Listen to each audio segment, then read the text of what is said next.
Hello दोस्तों, मैं फिर लेकर आई हूँ एक नई कहानी। कहानी में आगे बढ़ने से पहले आप लोगों को मेरी कहानी अच्छी लगी तो please subscribe, share, comment, like. बहुत पुरानी बात है। एक राज्य में एक राजा राज्य करता था। राजा के महल के पास सब्जी का बागान था।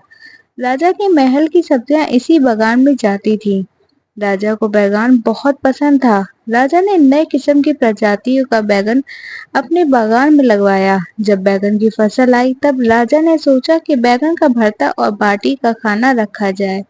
इसमें महल के सभी मंत्री, सैनिक और कर्मचारी शामिल होंगे। रसोइयों ने बड़े जतन से बैगन का भरता और बाटी बनाई। खाना बहुत स्वादिष्ट था। राजा सहित महल के सभी लोगों ने जी भर कर बैगन का भरता और बाटी का मजा लिया।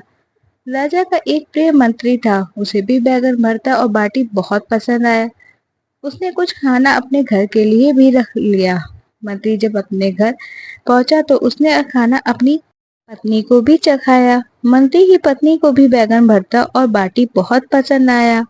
खाना खत्म हो गया किंतु उसका जी नहीं भरा। मंत्री की पत्नी ने मंत्री से कहा, मुझे बैगन भरता और बाटी बहुत पसंद आया। मुझे राजा के महल के यही बैगन ला देना तो मैं भी भरता बना लूंगी और जी भर कर हम दोनों भरता खा और बाटी खाएंगे। मंत्री का पति था। मंत्री को पता था कि राजा को बैगन बहुत पसंद आए हैं और अगर कोई महल के बैगन की चोरी करता है तो राजा उसे कठोर सजा देगा। मंत्री बोला, भगवान, ये राजा के बागान के बैगन है, इन्हें जो भी तोड़ता है उसे राजा कठोर से कठोर दंड देगा। किंतु मंत्री की पत्नी को बैगन का भरता और बाटी इतने पसंद आया कि वो मंत्री की कोई बात सुनने को तैयार ही नहीं थी। उसने धमकी दी, अगर उसे राजा के महल के बैगन के नहीं मिले तो वह हमेशा के लिए मैके चली जाएगी। मंत्री को अपनी पत्नी का क्रोध के आगे राजा का क्रोध सहना ज्यादा आसान लगा। मंत्री ने तय कर लिया कि वह राजा का दंड सह लेगा किंतु पत्नी को राजा के बागान से बैगन ला कर देगा।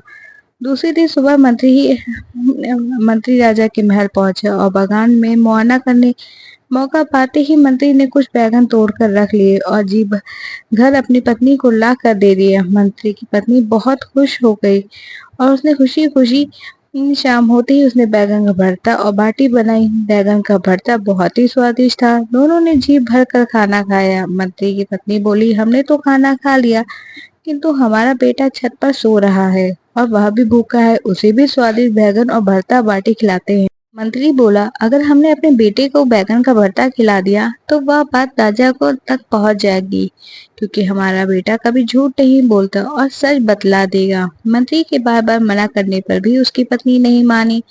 मजबूरन मंत्री अपने बेटे को जगाने छत पर गया और उसके चालाक दिमाग में एक युक्ति सूझी। मंत्री छत पर पानी ले गया और अपने बेटे के ऊपर पानी इस तरह से डाला मानो बरसात हो रही है। मंत्री ने अपने लड़के को जगाया और बोला, बेटा, बहुत तेज बारिश हो रही है, अंदर चलो। मंत्री अपने बेटे को लेकर नीचे चला गया और उसके कपड़े बदल कर बैगन का भरता और बाटी खिलाई। खाना लड़के को बहुत ही स्वादिष्ट लगा। दूसरे दिन राजा को यह बात पता लगी कि कोई उसके के बैगन चोरी करके ले गया है। यह देखकर राजा को बहुत गुस्सा आया और उसने अपने सैनिक को चोर को ढूंढ कर लाने का आदेश दिया। सैनिकों ने तो पता लगा कि मंत्री जी ने बागान में आए थे। वह बात राजा को बतलाई गई और राजा ने मंत्री को बुलवा भेजा। मंत्री जी समझ गए कि राजा को उस पर शक है। मंत्री राजा के पास गया और पहुंचा तो राजा ने उससे पूछा, क्या उसने महल के बैगन चोरी की है? मंत्री ने कहा, महाराज, मेरी इतनी हिम्मत नहीं कि मैं आपके बागान से बैगन चोरी कर सकूं। राजा को पता था कि मंत्री का बेटा कभी झूठ नहीं बोलता है। राजा मंत्री के बेटे को बुलाया और पूछा, बेटा, कल तुमने घर में खाना क्या खाया था? मंत्री के बेटे ने बतला दिया, कल रात उसके घर बैगन का भरता और बाटी बनी थी।